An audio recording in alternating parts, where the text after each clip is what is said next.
সাহাবী রসুলকে ডাকাতে ধরছে। ডাকাত বলতেছে তোমার মাল নিয়ে নিব। বলছে নিয়ে নাও। বলছে শুধু মাল নিব না, জানটাও নিব। বলছে তাও নিয়ে নাও, কিন্তু একটা অনুরোধ করব, রাখবে? বলছে সেটা কি? বলে 2 রাকাত নামাজ পড়তে দাও। বলছে দেওয়া হলো তোমাকে 2 রাকাত নামাজ, তাড়াতাড়ি পড়ো।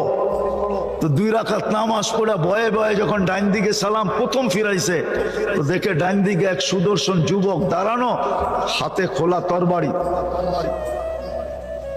ঠোঁটে মুস্কি মুস্কি হাসি, চেহারার থেকে যেন চাঁদের চেয়ে বেশি আলো ছিটকায় পড়তেছে।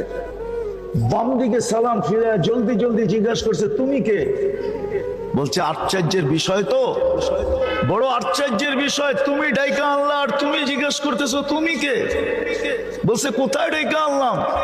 বলছে তুমি যে সেজদায় যায় পড়তেছিলে, ইয়া ওয়াদুদ ইয়া দাল আরশিল মাজিদ, ইয়া ওয়াদুদ ইয়া দাল আরশিল মাজিদ, ইয়া ফাআলুল লিমা ইউরিদ, আসআলুকা বিইজ্জাতিকা আল্লাতী লা তুরাব ওয়া বিমুলকিকা আল্লাযী লা ইউদাব ওয়া বিনূরিকা আল্লাযী মালা আরকানা আরশিক আন তাকফিনি মিন হাদাল লিস ইয়া মুগীস আগিসনি।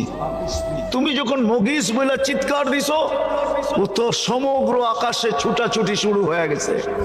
ফেরেশতারা আপোষে বলতেছিল কোন বিপদে পতিত কোন বিপদগামী ব্যক্তির আওয়াজ, হুকুম দিতে দেরি, ঝাঁপায়া পড়তে দেরি করব না।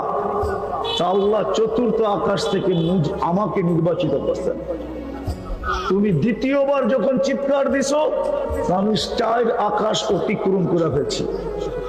তৃতীয়বার যখন চিৎকার দিছো, তো তোমার মাথার কাছে চলে আইসা দুশ্মনকে জাহান্নামে পাঠায়া দিছি। বলছে এটা আমার বিশেষত্ব? বলছে না, কিয়ামত পর্যন্ত তোমার মতো নামাজ যে উপহার দিবে, ওর জন্য আমি কিয়ামতের সকাল পর্যন্ত বেঁচে থাকবো। ও তিতাসের বুদ্ধিমান মানুষগুলা